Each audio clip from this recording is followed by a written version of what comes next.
What is up, everybody? Welcome to DFS by the Numbers. This is my main event prediction for UFC 287. We have Israel Adesanya going against Alex Pereira 2. I need all the wins, yeah. Harder than all that is. You better move, you might get knocked out. Knocked out. You better move, you might get knocked out. Knocked out. You better move, you might get knocked out. Knocked out.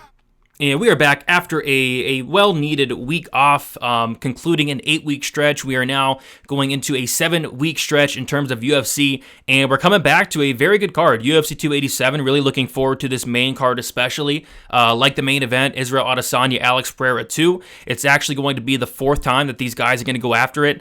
Alex Pereira, of course, as you know, is 3-0 in terms of kickboxing and MMA combined. Alex Pereira has knocked out Israel Adesanya twice and then has won a decision back in kickboxing. So looking forward to see if Adesanya can finally get in the win column here against Alex Pereira, who, like I said, is 3-0 against this guy in terms of kickboxing and MMA combined. But we're talking MMA here, and as you guys know, Alex Pereira went out there and finished Israel Adesanya in the 5th round last time out in a pretty big upset. I mean, Adesanya was on his way to winning that fight. I think he was up 3-1 on most of the judges' scorecards. So yeah, was on his way to winning a decision. And then in that 5th round, Alex Pereira just stalked forward and caught the chin of Adesanya, hurt him bad, and the ref was forced to step in and stop the fight there. So really looking forward to seeing this fight. Really looking forward to seeing what adjustments either guy makes, and really looking forward to talking some fights. It's been like I said, it's been a week, and 1 week off, it just feels like too long. So really looking forward to get back in the swing of things, and we start so with this main event. Before we get into it, and guys, if you guys can please leave a like on the video, subscribe to the channel. Getting really close to 20,000 subs. Would really appreciate if you guys do subscribe if you do not already. I think we are like 450 away, so maybe hit that by the end of the month. That would be sweet. But I'm going to get into this main event here. We got Adesanya, Alex Pereira. Should be a very good one. Main event for UFC 287. We're going to start with Adesanya here, who is 33 years old, 6'4" with an 80-inch reach, 23-2, and 3-2 in his last 5 fights. Alex Pereira, 35 years old, 6'4" with an 80-inch reach, 7-1, and 5-0 in his last 5 fights. So I want to touch on the odds real quick, and then we can get into this tail of the tape, because I do want to touch on this tail of the tape just a little bit, because I feel like something's off. So right now we have Adesanya as a minus 135 favorite, and Alex Pereira is sitting as a plus 115 underdog. And I do want to check to see what the odds were in their first fight. I want to say Adesanya was around like minus 200 or so. So in their first fight, Israel Adesanya closed around like the minus 210 range. He opened at minus 200, closed around like the minus 200, minus 210 range. And then this time, Adesanya opened at minus 150, and money has came in on Alex Pereira. So yeah, back to this tail of the tape.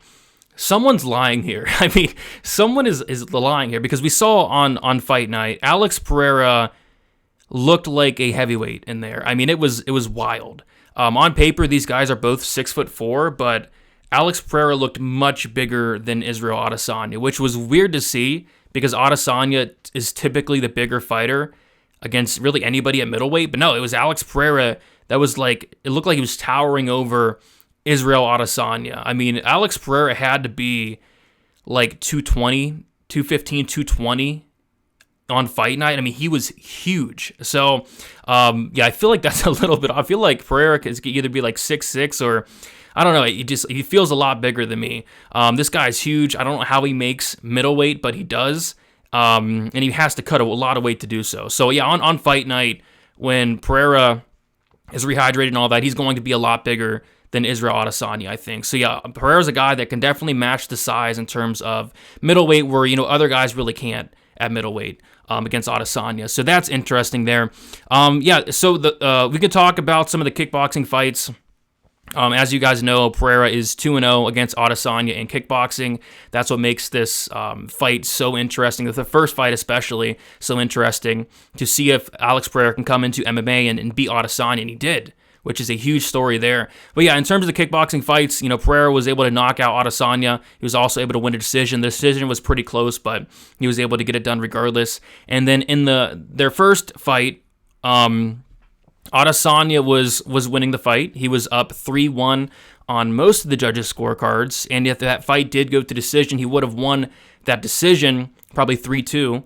But yeah, Alex Pereira did have some moments. What I liked about Alex Pereira in that first fight was the fact that he was just pressuring forward nonstop. I would like to see him let his hands go a little bit more, little bit more kicks go, but he was able to kind of stifle the volume a little bit of Adesanya.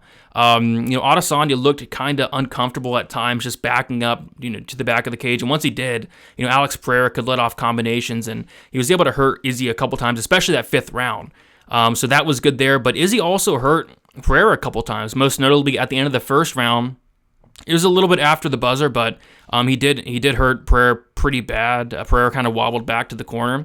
But yeah, I mean, it was a competitive fight, I'd say. I think Israel Adesanya, probably the more skilled striker for sure. I think he has, I want to say, more volume at times, but I don't know. The volume was kind of close. I mean, in the first round, Adesanya landed 23 significant strikes, as did Pereira. They tied there. Second round, Adesanya 20-17. Third round, there's a lot of grappling. Adesanya outlanded in 14-8. Fourth round, 20-15, and then Alex Pereira's big round was the fifth round, which is kind of wild because it looked like he was slowing down like the third round, but no. Pereira had a really good fifth round, came forward and found that finish, outlanding Adesanya 28-9 in that fifth round. But yeah, it should be Adesanya that definitely has more tools on the feet, but Alex Pereira, with that pressure, with that size, with that power especially, I think he's going to give Adesanya a lot of problems here. So yeah, I want to say that Adesanya is going to be the minute winner in this matchup, but I feel like Pereira can win minutes as well, and then I think it's all going to come down to the moment winning, and at that point, Pereira is probably the better moment winner. Adesanya, he doesn't have a ton of power, especially compared to Pereira. I mean, Pereira's power is no joke whatsoever, and if Pereira can land clean, he can really hurt Adesanya. We saw that in his last fight. So, I kind of get why Adesanya's the favorite, because, like I said, he was on his way to winning that last fight. He was a couple minutes away from winning that last fight, but still, Alex Pereira, although he's older, he's 35 years old, he's still younger in terms of the sport of MMA. He's still learning a lot of things. He's still improving, and I think we've seen like the best of Adesanya already, and I feel like we could see like a better version of Alex Pereira, training with a lot of great guys. So I feel like we could see just improvements with Alex Pereira in terms of the cardio. Like, that was the first time he went 5 rounds MMA, and he looked obviously good doing it. We could see improvements in terms of the takedown defense, which his takedown defense looks solid. Adesanya was 1 for 4 on takedowns in that fight. And the one time Adesanya did take him down, it was kind of because Pereira initiated the clinch there, and Adesanya was able to drag him down. And yeah, once Adesanya was on top, he was able to control him for the rest of the round. So, but other than that, he was able to stuff takedowns from Adesanya in the second round stuff too. He stuffed a takedown in the fourth round as well. So his takedown defense did look solid, but once he did get taken down, it did look like a problem. But yeah, like I said, he's going to be working on that. He's going to be working with Glover Teixeira. He's making his overall MMA game much better, whereas Adesanya, I think we've seen probably the best of him at this point. So yeah, I don't really think wrestling is going to be much of a factor here. I think Adesanya is probably going to go for takedowns, but I mean, that's not Adesanya's game. It's never been Adesanya's game. He's not a wrestler. Adesanya literally lands 0.06 takedowns per minute. I think he's landed maybe 1 takedown in the UFC, and it was against Alex Pereira, and he was 1 for 4. He has a 14% takedown accuracy, so I don't think Adesanya is going to come out here all of a sudden and take Alex Pereira down at will. I don't think it's going to happen. Yes, there's videos circulating that Adesanya is training his wrestling, and why wouldn't he be? But I can assure you that Alex Pereira is training that takedown defense for sure, training that get-up game as well. So I don't think Adesanya is going to go out there and wrestle Pereira for 25 minutes, nothing like that. He might get him down here or there, but I don't know. I don't see him having much success in the takedown aspect of things. So I think this fight's going to stay standing, and when it does, I like the pressure of Pereira. I like the power of Pereira, but it's going to be Adesanya who, like I said, probably lands more, probably does the better work in terms of the minute winning, but it's going to be Pereira that's landing the bigger shots, can maybe steal rounds, hurting Adesanya, landing a big shot, swaying the judges, or even potentially knocking out Israel Adesanya as well. So yeah, I'm gonna take Pereira here to win this fight. I'm gonna say he does knock out Adesanya again. I think it's one of those instances where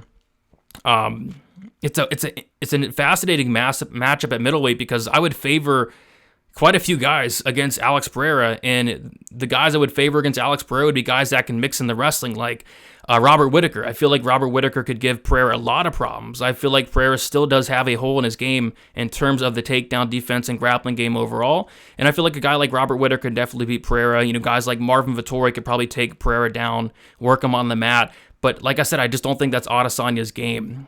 So I'm going to take Pereira here, pressure forward, land big shots, ultimately find a knockout, or potentially even win a decision. I think if this goes the distance, it's going to be close. It's going to be a close fight.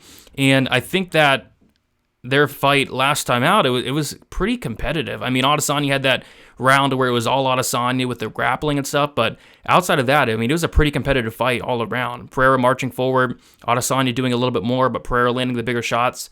So I'm going to say Pereira wins this fight, and I will say by knockout here. But yeah, it should be a very fun fight. Was not expecting to pick Pereira going into it, but I don't know. I think stylistically it's a matchup that he's definitely live to win, just because I don't see Adesanya posing much of a threat in terms of that wrestling, that grappling. So Alex Pereira for the win, and in terms of how I'm going to bet this, I'm not sure as of now. Kind of missed the boat a little bit on Pereira. Like, Pereira was like plus 140, plus 135. That would have been nice. I still might even take the dog shot here. I might even take like a knockout prop for Pereira. I think Pereira by knockouts plus 230. I don't hate that. I mean, the guy hits like an absolute truck, and we saw that in his last fight. We saw that in the Strickland fight. We saw that in the Michailidis fight. Like, this guy has a ton of power, scary power. So I might take like a knockout prop or something, but ultimately I do think Alex Pereira gets his hand raised, and then I'm curious to see where they match him up after this. Like, I think Robert Whittaker would be a very interesting matchup going forward against Alex Pereira, but in this matchup specifically, I will take Pereira for the dub. And yeah, that is about it, guys. Thank you so much for watching. Feels good to be back. I'll be posting my full card breakdown and prediction video on Monday, so you guys make sure you subscribe so you don't miss out on that. I think 14 fights to break down, 14 really good fights, especially that main card. And yeah, really looking forward to it. So guys, leave a like, subscribe, and we'll talk to you very soon. Best of luck for UFC 287. Talk to you later.